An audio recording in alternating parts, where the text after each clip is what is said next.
Vamos falar com o Senhor mais uma vez, depois desses louvores, onde nós podemos sentir a presença do Senhor. É bom estar em sua casa, é bom render louvores ao nome do Senhor. Pai amado, nós te agradecemos por estarmos em tua casa mais um dia. Obrigada porque o Senhor cuidou de nós durante esse dia. Enquanto nós estávamos para lá e para cá, cuidando dos nossos afazeres, o Senhor nos guardou, o Senhor nos protegeu, nos livrou de acidentes, nos livrou de enfermidades. A Deus, nós só temos a te agradecer. Que o Senhor venha usar a minha vida agora, Pai, para trazer aquilo que o Senhor deseja que a tua igreja receba. O Senhor já tem falado comigo, ó Deus, nesse texto em específico, texto base, que o Senhor também possa falar à tua igreja, Pai, nessa noite. Nós te agradecemos em nome do Senhor Jesus. Amém. Amém. Irmãos, vamos dar continuidade à nossa série de estudos, né, sobre o fruto do Espírito. Então convido todos a abrirem as suas Bíblias no nosso texto base, que é o livro de Gálatas 5:22. Esse texto a gente tem falado bastante. Nós já falamos sobre 3 frutos, 3 que fazem parte do fruto do Espírito. E hoje nós já falamos sobre o amor, paz, alegria, paciência. E hoje nós vamos falar sobre benignidade. Então, Gálatas. É um texto já bem, né? Já estamos bem familiarizados com esse texto. Mas vamos abrir na palavra do Senhor. Gálatas 5:22, eu sempre gosto de enfatizar, né, que o capítulo 5 de Gálatas, ele começa falando sobre a liberdade que nós temos em Cristo, porque Cristo nos libertou para que sejamos de fato livres, né? E aí fala sobre a vida pelo Espírito, fala sobre os desejos da carne, né?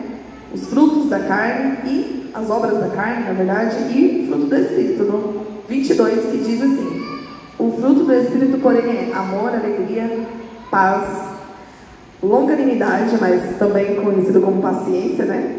E benignidade, tá? Então nós vamos trabalhar hoje sobre benignidade. Então já vamos deixar o nosso texto aí base aberto, mas eu vou falar alguns outros textos para a gente estar olhando na nossa Bíblia também, né? Buscando na palavra do Senhor.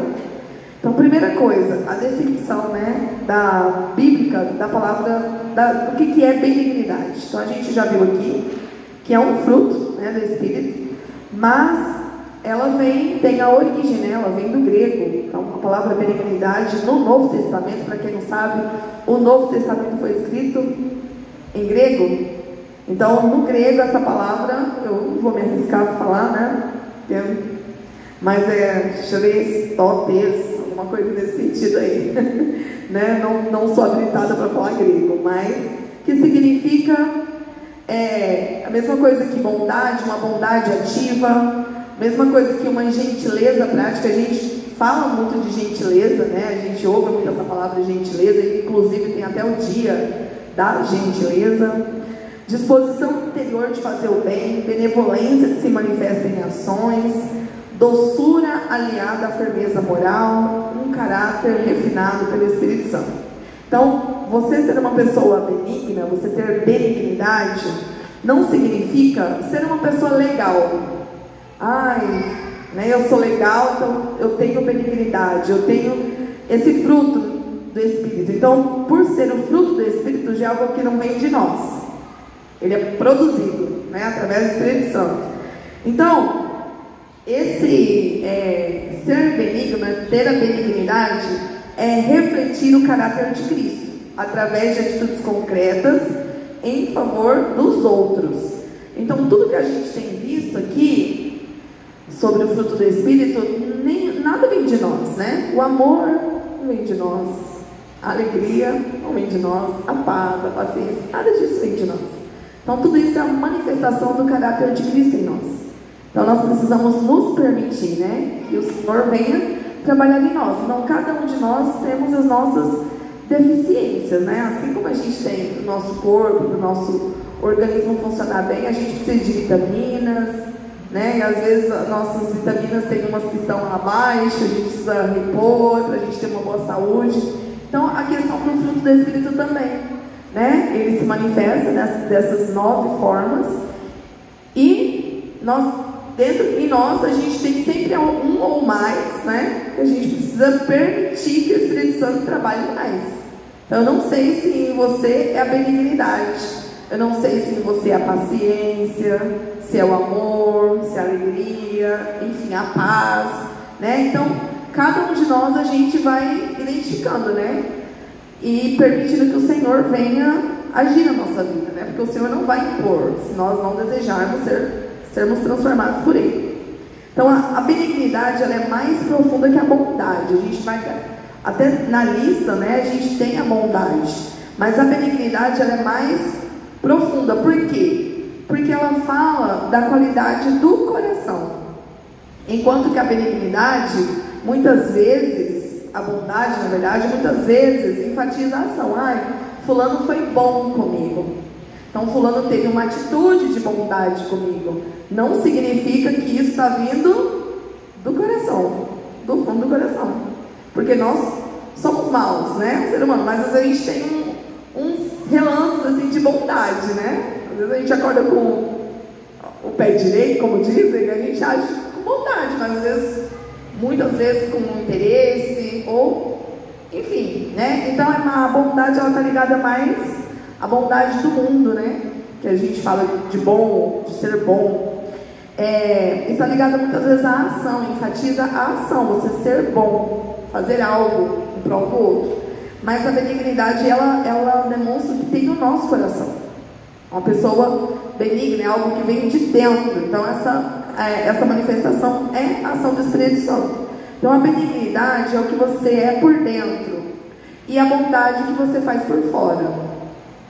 Alguns textos bíblicos para a gente falar sobre benignidade.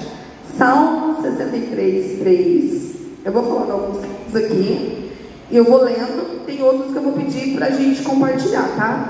Então, no Salmo 63:3 fala: a benignidade do Senhor é melhor do que a vida. Tem outras versões que não falam da benignidade, mas alguns falam do amor, da bondade. Salmo 145:9: o Senhor é bom para todos, e as suas misericórdias estão sobre as suas obras. Salmo 33:5: a benignidade do Senhor enche a terra. Peraí, está piscando.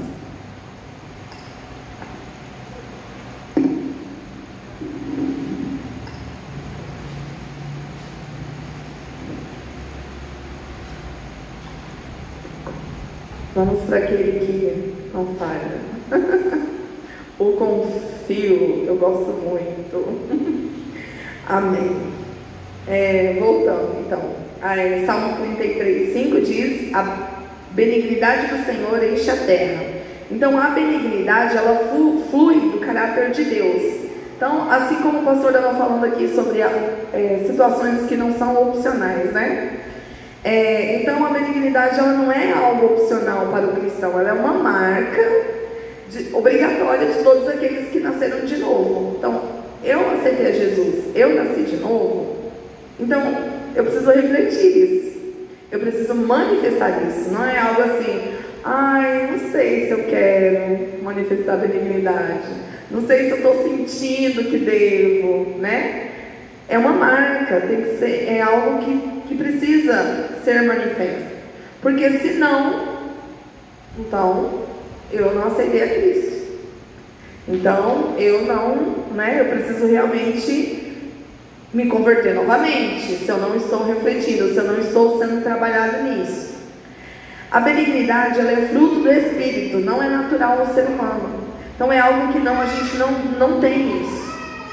Nós só temos porque o Espírito Santo nos presenteia com isso, né? Então, eu recebo a Cristo, eu recebo o Espírito Santo, ele começa a trabalhar fruto do Espírito na minha vida.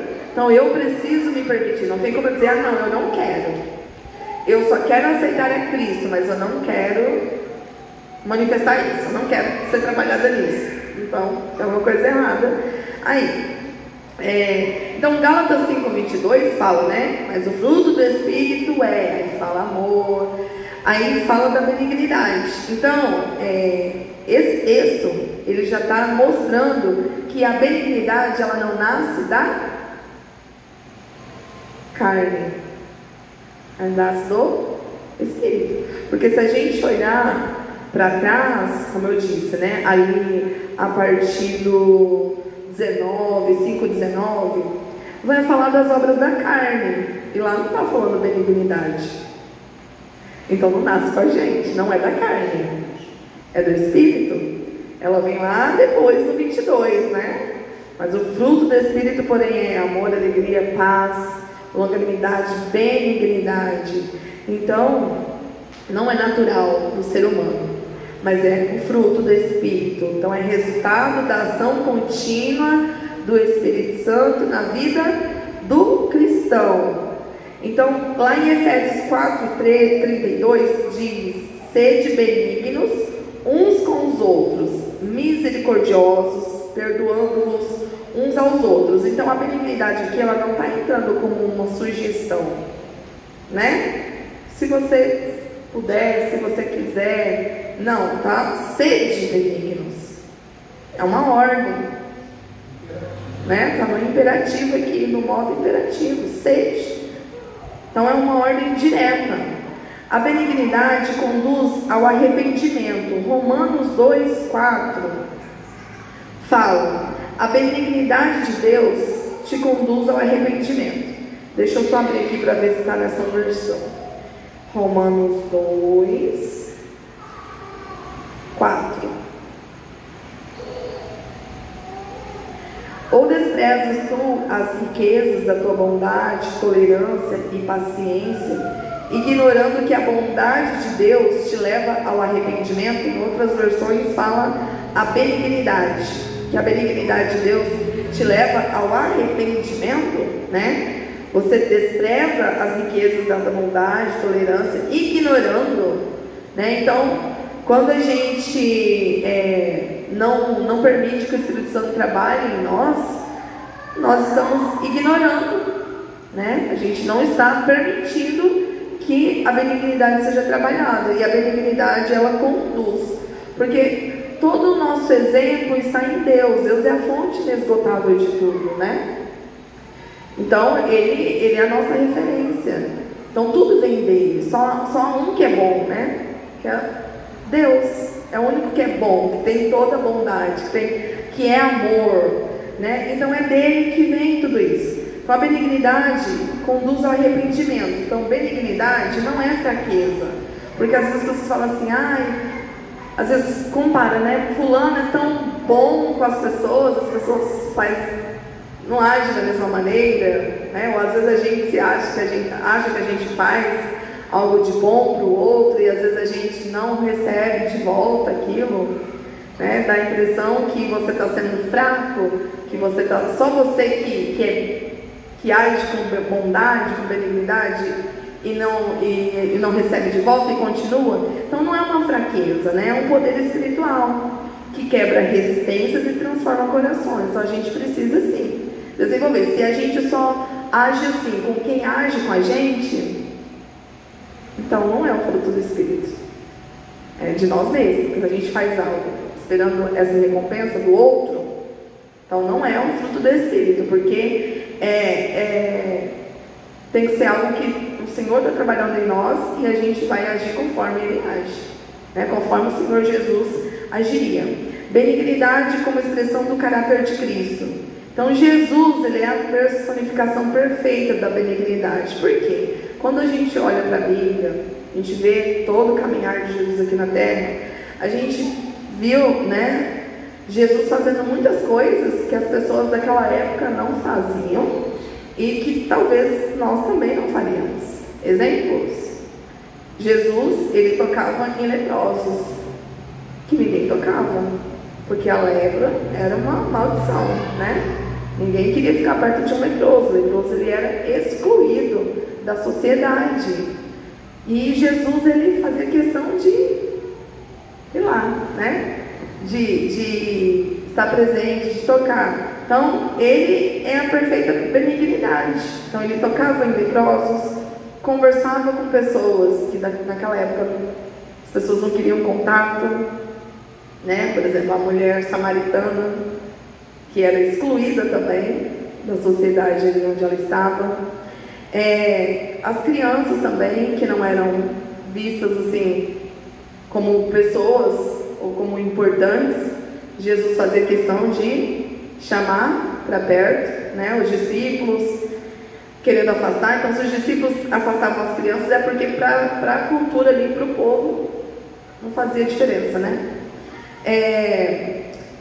Quando ele restaurou Pedro também, depois da negação, né? Então, isso é a benignidade pura, né? Ao perdoar aqueles que o crucificaram, quando ele estava sendo lá crucificado, ao invés dele, sei lá, reclamar, murmurar, ele falou para o Senhor perdoar aqueles que estavam fazendo aquilo, porque eles não sabiam o que estavam fazendo. Então, Jesus é a perfeita personificação da benignidade.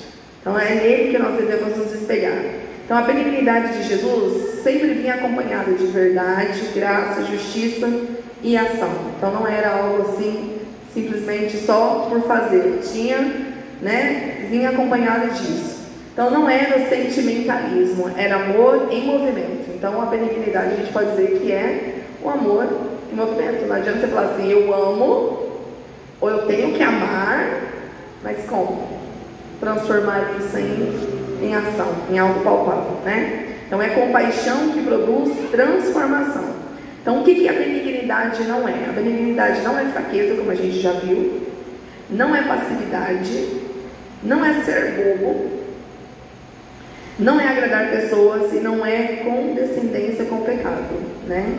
A gente também precisa se posicionar quando precisar. Então, porque às vezes no mundo, as pessoas que agem, às vezes os cristãos que manifestam esse fruto, são vistos como, né? É um bobo, tipo, vão passar a perna, enfim, não é nada disso, tá? Então, benignidade, ela exige o quê? Domínio próprio, que é o fruto, que faz parte do fruto do Espírito, coragem, renúncia, maturidade espiritual. Por quê? Ela confronta com mansidão. Então, quem é benigno também confronta.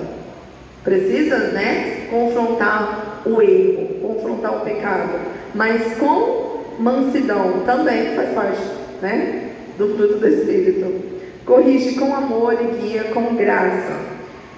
A dimensão espiritual da benignidade, a benignidade ela é uma arma espiritual. Vamos abrir lá em Provérbios 15, 1. Agora vamos trabalhar um pouquinho aí a nossa Bíblia. Provérbios 15, 1. Se alguém achar, pode ler.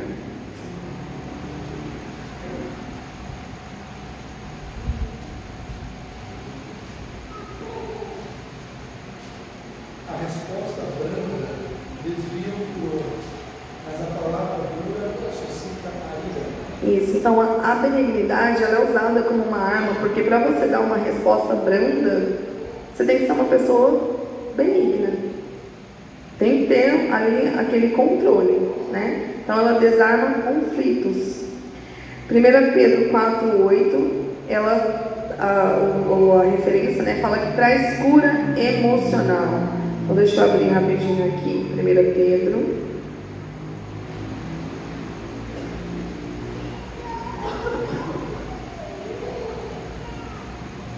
São vários textos que a gente vai marcando, aí depois eu estou conflitando aqui. 1 Pedro.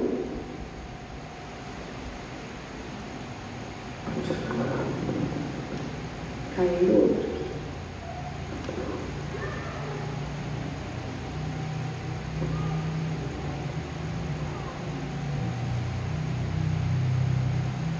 Tende antes de tudo ardente amor uns para com os outros, porque o amor cobre uma multidão de pecados. 4:8. Então, o que a gente percebe é que o amor, ele é o fruto, né, do Espírito, e ele manifesta as outras atitudes. Então, a benignidade está ali dentro também do amor. Então, o amor é o fruto, e os outros que a gente viu, a alegria, a paz, a benignidade, a bondade, se não tiver amor, não tem de onde partir, né? Então tudo isso parte do amor. Então traz cura emocional, desfaz obras das trevas, testemunha Cristo de forma silenciosa e poderosa. Então, onde há benignidade, há atmosfera de cura, paz, reconciliação, arrependimento, restauração. Então, o Espírito Santo, ele age, né, nas nossas vidas, gerando isso em nós. Então, e onde a gente permite, né, ele está. Então, se ele gera, se ele desenvolve isso em nós, na medida que nós permitimos, ele está presente ali. Então, a gente pode dizer que o Espírito Santo se move onde há benignidade, porque ele mesmo manifesta isso nas nossas vidas. Então, o inimigo, ele não consegue imitar esse fruto, né? Por quê? Porque é algo exclusivamente espiritual, não é carnal, não faz parte, não é uma obra da carne, mas é um fruto do Espírito. Como que nós podemos cultivar a benignidade no Espírito, não por força humana? Primeiro, contemplar a benignidade de Deus, como a gente viu. O Senhor, ele é a fonte inesgotável, né? Então, quanto mais nós contemplarmos o caráter benigno de Deus, mais nós vamos nos tornar parecidos com Ele. Rendição diária ao Espírito Santo. Então, a benignidade, ela não é algo que vem do seu esforço humano. Não adianta você se esforçar humanamente. Ela brota quando o Espírito Santo tem liberdade. Então, quanto mais você busca o Espírito Santo, quanto mais você permite ele transformar o seu caráter, mais o fruto do Espírito vai se manifestar na sua vida, né? Então, é rendição diária ao Espírito Santo. Então, é espiritual, não carnal.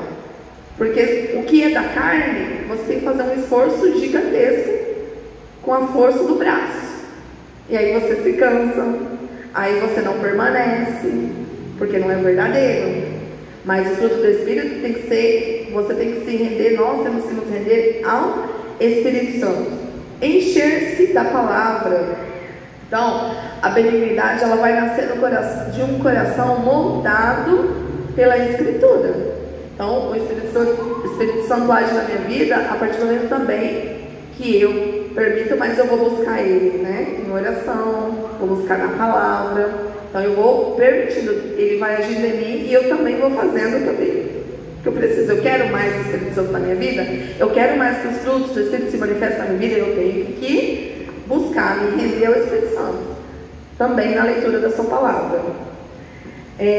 Praticá-la mesmo quando não sentimos vontade. Aí volta também na questão, né, do que o pastor disse, do sentimento. Não é, o fruto do Espírito, ele não é movido por sentimentalismo, por sentimento. Hoje eu sinto, amanhã eu não sinto, né? Então, a gente precisa praticar, constante. Então não adianta só automaticamente, se eu me encho da palavra, o Senhor já vai trabalhar em mim, né? Mas eu preciso também ter a minha parcela de contribuição. Então a prática fortalece o fruto. Então, como eu disse no início, cada um de nós, a gente sabe, a gente precisa, se a gente não sabe, a gente precisa perguntar, né? Para Deus, Senhor, onde que eu preciso? Me mostra. Acho que eu preciso, o Senhor mostra. O Senhor já está mostrando, a gente que não está enxergando onde que Ele precisa trabalhar. Será que o Senhor precisa trabalhar em mim na paciência? Né? No dia a dia você percebe. Se não está percebendo, então pergunta diretamente, né? Eu sempre parto assim, de que quando você tem dúvida de alguma coisa, você pergunta. A gente não pode deduzir, a gente tem que perguntar, né? Então, eu preciso praticar. Então, aquilo que, quanto mais eu pratico algo, mais eu vou ficando afinado naquilo, né? Responder diferente do que a carne quer. Então, benignidade é escolher o Espírito em vez da reação natural. Também tem a ver com o domínio próprio, né? Sinais de que a benignidade está crescendo em alguém. A pessoa, ela age, né, de forma diferente com os outros. É uma pessoa que será aquela pessoa que falava grosseiramente, pessoa que vai falar mais doce, mais com firmeza. Não vai perder a firmeza, mas ela vai falar de forma que você vai sentir, né? Sabe quando tem pessoas que você conversa e fala assim, essa pessoa tem algo diferente?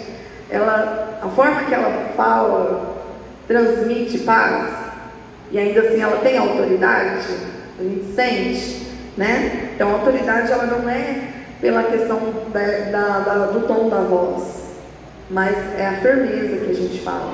Então você pode continuar falando firme, mas de uma forma diferente. Capacidade de ouvir, acolher, reações menos explosivas, coração compassivo com os fracos, paciência com a imperfeição dos outros, palavras que edificam e nunca destroem, capacidade de perdoar mais rápido, atitudes práticas de cuidado.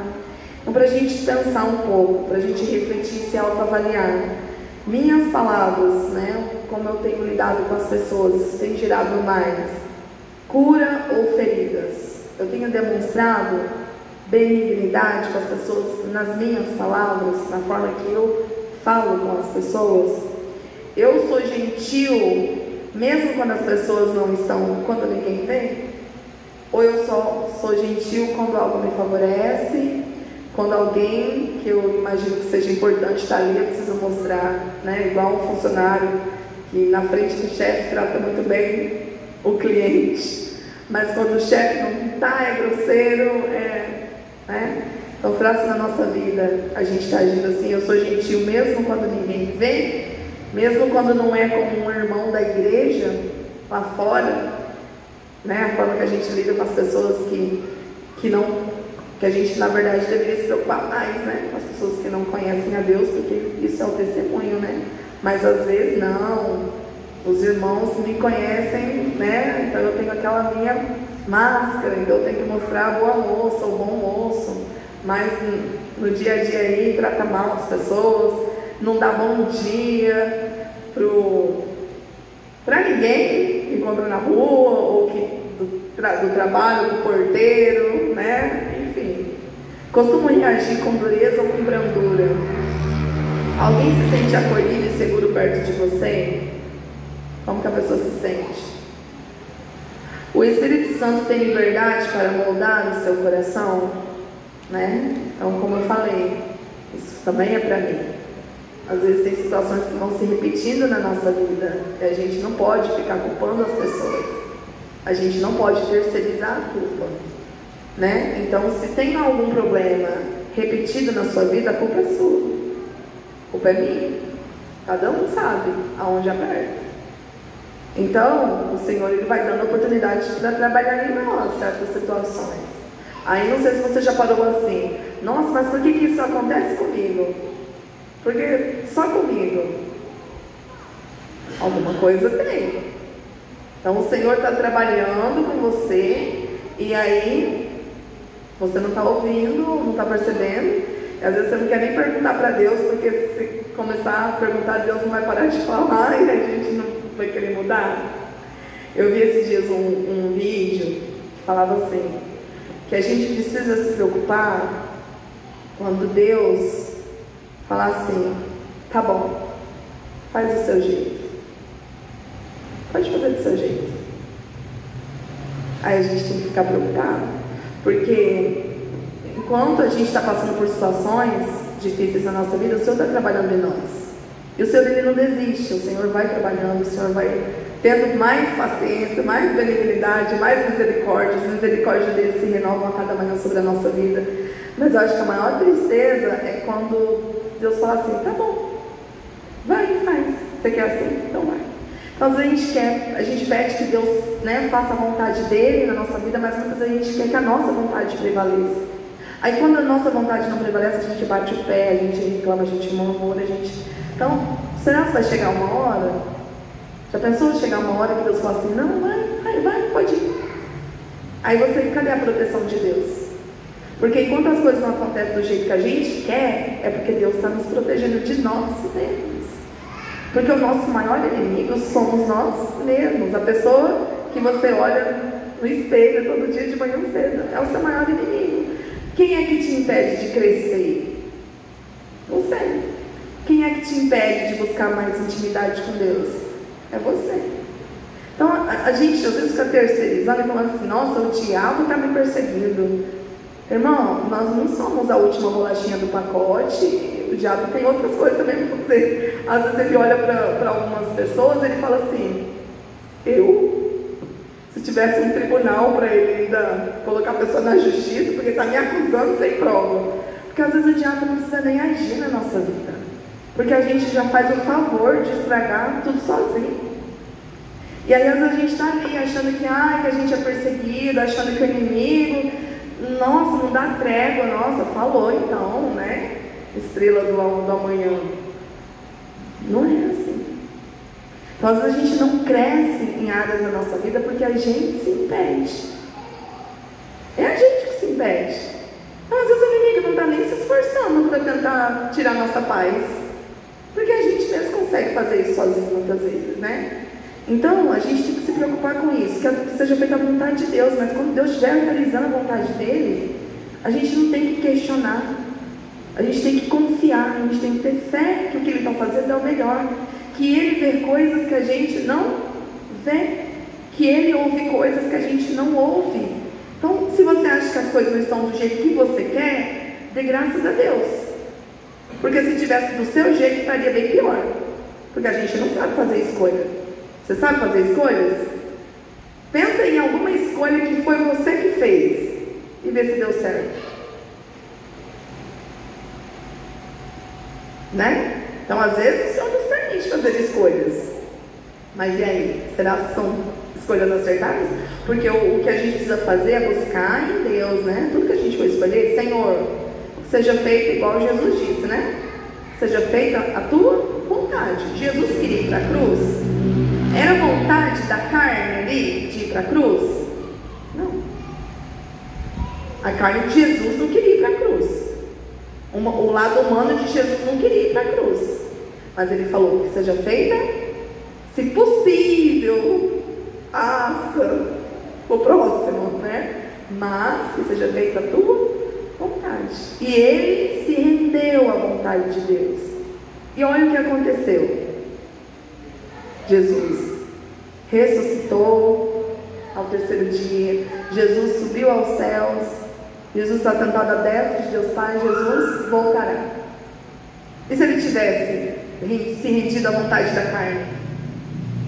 Né? Então, para quem olhava ali aquele cenário de Jesus, meu Deus, acabou tudo, Jesus foi derrotado, já era para todo mundo. Por quê? Todo mundo via, não era um cenário favorável. Às vezes a nossa vida também não é um cenário favorável. E aí a gente fala, nossa, mas por que comigo? Imagina Jesus lá na cruz gritando, irmãos. Por que eu, Pai? Por que comigo? Não, ele não estava. Né? Então, nós precisamos nos espelharmos nele, que venceu, naquele que venceu, Jesus. Então, só finalizando essa parte, que a gente precisa se preocupar quando o Senhor deixa a gente fazer a nossa vontade, mas a gente tem que buscar a vontade dele e permitir que ele trabalhe. Né? Então, será se a gente está permitindo isso? Né? Se o Espírito Santo está tendo liberdade para moldar o meu coração? Ou será que quando chega naquela parte que dói, eu falo, não, passa. Minhas atitudes refletem Cristo ou a carne? Estão refletindo mais a Cristo? Ou as pessoas olham e estão vendo a minha carne, a minha natureza mais humana ali possível? Né? Então, para a gente finalizar, benignidade ela é uma marca indispensável do verdadeiro cristão. É impossível ser cheio do Espírito e não ser benigno. Qual o contrário de benigno? Né? Então, será que a gente está tendo algumas atitudes malignas? Daí, fruto isso é da carne, né? Então, a benignidade ela é um traço do caráter de Deus. Ela é um comando para a igreja. É uma arma de transformação, é um testemunho vivo do amor de Cristo, é uma evidência da maturidade espiritual. Então não é uma virtude humana, é o próprio Cristo sendo formado em nós. Então alguns textos aqui que eu vou destacar, só para a gente finalizar. Efésios 4:32, que fala, antes sede uns para os outros, com os outros benignos, misericordiosos, perdoando-vos uns aos outros, como também Deus os perdoa em Cristo.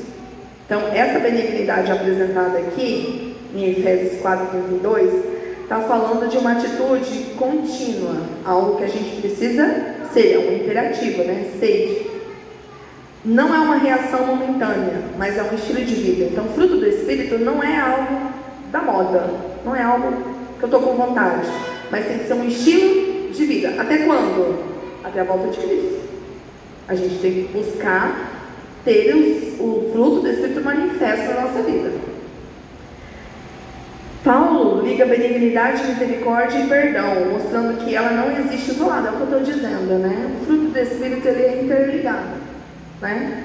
Então não tem como ser benigno se eu não tiver misericórdia e se eu não perdoar, tá? Interligado ali. Exige um coração tratado por Deus. Então a base da benignidade cristã não é simpatia humana. Eu não vou ser bonzinho ou benigno só com quem é comigo. Não é simpatia humana, porque não é humano, não é da carne. Mas sermos recipientes do perdão de Cristo. Então, quem muito foi perdoado, o que a gente faz? Nós não fomos muito perdoados? Então a gente precisa perdoar. Gálatas 5, 22 e 23, que é o texto básico. Mas o fruto do Espírito é benignidade. Então, a benignidade, ela não nasce do esforço humano. É fruto, não é obra, é espiritual, não carnal. Então, o texto mostra, esse texto de Gálatas 5, 22 e 23, que a benignidade é o resultado da vida, a vida de Cristo crescendo dentro da gente. É Cristo em mim, né?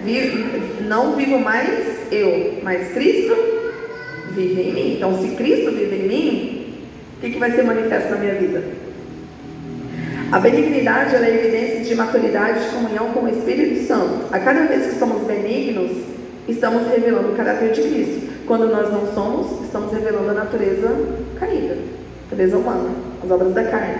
Romanos 2,4. Ou desprezas tuas riquezas, são os textos que a gente leu, né? Da sua benignidade, tolerância e paciência, ignorando que a benignidade de Deus te conduz ao arrependimento. Então, a benignidade de Deus, ela não é um atributo passivo, ela move o coração humano. Não é a ira que muda as pessoas, é a benignidade. Então, quando a pessoa está irada, ela não vai mudar a vida de ninguém, ela vai destruir. Mas o que transforma é a benignidade. Então, ela convence, quebra resistência, convida a transformação. Salmo 63,3, porque a tua benignidade é melhor do que a vida, os meus lábios te louvarão. Então, Davi aqui está afirmando que a benignidade de Deus vale mais que a própria existência. Isso revela que benignidade não é apenas bondade, é uma manifestação profunda do amor fiel de Deus. Salmo 145,9, o Senhor é bom para todos e as suas misericórdias estão sobre todas as suas obras. Então, a benignidade divina é universal, ela não é seletiva. O Senhor é bom para todos. Deus é benigno até com quem não reconhece, não é? A gente não vê a benignidade de Deus, ou Deus só é benigno com a gente, os crentes, né? Então, até quem não reconhece, respira, tem o sol, tem a chuva, né? Até com quem despreza Deus. Então, isso mostra a benignidade de Deus. Então isso nos ensina que a verdadeira benignidade, ela não discrimina, não depende do comportamento alheio. Eu só vou ser benigno, só vou agir com benignidade com quem agir com benignidade comigo. Aquilo que vier a mim vai, né? Não é assim, funciona. Não é gentileza social, é transformação interna que transborda. Então Paulo nos chama a vestir benignidade todos os dias, para todos, agindo com todos. O homem benigno faz bem à sua própria alma, mas o cruel perturba a sua própria carne. Provérbios 11, 17. Então a benignidade não apenas abençoa os outros, ela cura quem pratica. Quando você é benigno, você está se auto-beneficiando, sem interesse, sem você buscar isso, você está se beneficiando. Quando você age com benignidade com os outros, não é só o outro que está recebendo, você também. Mesmo que você não tenha planejado, não, eu vou agir, né? E ainda com pessoas que você, talvez olhando assim, não mereceria. Não faz parte do seu grupo, do seu nicho social, né? Mas ainda você recebe. Então, quem age com benignidade carrega paz interior, leveza e saúde emocional. Em contraste, a crueldade adoece o coração. Então, uma pessoa que é cruel é uma pessoa doente do coração. Este versículo de Provérbios 11, 17 mostra que benignidade é um investimento espiritual em si mesmo. Ela traz equilíbrio, descanso e bem-estar. E Tito 3, 4 e 5. Mas quando apareceu a benignidade, o amor de Deus, nosso Salvador, para com os homens, não pelas obras de justiça que houvéssemos feito, mas segundo a sua misericórdia nos salvou. Então, a salvação a gente sabe que não depende de nós, mas da benignidade de Deus, do grande amor de Deus para com as nossas vidas. Quem tomou a iniciativa de nos salvar? Então, vem de Deus, né? Então isso ensina que a benignidade ela é ativa, ela vai ao encontro, ela não espera. Ah, eu só vou agir se forem comigo, então vou esperar aqui, ficar esperando para ver quem que vai agir comigo. Não, ela vai, ela não espera. Então benignidade é mover-se em direção ao outro com compaixão. Quando a benignidade aparece, a salvação se manifesta, é um amor que age e resgata. Então, quando a gente fala de salvação de vidas, quando você vai prega o Evangelho, que é a grande comissão id, né? Pregar o Evangelho a toda criatura, sem discriminação, você está agindo com benignidade, você está indo. Quando a gente vê vida de missionários que abrem mão de suas vidas para ir para o campo missionário, sofrendo perseguições, trabalhando em lugares que às vezes não dominam a língua, enfim, né? Só Deus sabe a realidade de cada um. É um amor que está indo para resgatar. É um amor que está indo para tirar vidas do inferno. Isso é benignidade, isso é manifestação de benignidade, de amor. 2 Coríntios 6,6. Na pureza, no conhecimento, na longanimidade, na benignidade, no Espírito Santo, no amor, não fingido. Então Paulo descreve a benignidade como parte do ministério verdadeiro. Ela não é um enfeite, mas uma marca do servo de Deus. Então o servo de Deus precisa ter a benignidade na sua vida. Ela estava junto com pureza, conhecimento e amor não fingido, mostrando que a benignidade bíblica é sincera, profunda e transparente. Não é performance, é o caráter. E o último, Miqueias 6,8. Ele te declarou, ó homem, o que é bom, e o que o Senhor pede de ti, que pratiques a justiça, ames a benignidade e andes humildemente com teu Deus. Então Deus não apenas diz para fazer benignidade, mas para amar benignidade. Significa que a gente tem que desejar a benignidade, que a gente tem que se alegrar em ser benigno, que a benignidade que Deus requer de nós ela é uma prática regular, tem que ser uma prática, né? Constante, marcada pela humildade. Aí vem a humildade do lado ali, para a gente não ficar soberbo, achar que eu estou sendo benigno, já tem um lugar no céu. Não é por obras, né? É por Cristo, né? Pela fé. Então, não é por obras. Então, é uma vida que agrada a Deus e reflete sua natureza na terra. Então, finalizando, benignidade nasce do caráter de Deus. Ela é produzida por quem? Em nós? Pelo Espírito Santo. Traz cura, restauração, arrependimento. Transforma quem pratica e quem recebe. E é uma marca essencial da vida cristã. E aí eu te pergunto, como que anda a benignidade na sua vida? Você tem agido com benignidade? Será que essa é uma parte do fruto que precisa ser trabalhado? Talvez você está agindo só com quem age com você? Aquele que tem agido com maldade, com crueldade, será que a gente está conseguindo devolver benignidade para essa pessoa? Então que o Senhor possa completar essa palavra no nosso coração, aquilo que eu não consegui transmitir, mas que o Espírito Santo do Senhor possa trabalhar isso na sua vida e na minha vida, e que cada dia a gente possa ser transformado, né? Que o nosso caráter venha a ser transformado diariamente. Enquanto nós estivermos aqui, a gente está no processo de santificação, que é o trabalhar do Espírito Santo nas nossas vidas, para que a gente atinja, né, a maturidade espiritual e que a gente se assemelhe cada vez mais com Cristo. Amém? Que Deus abençoe.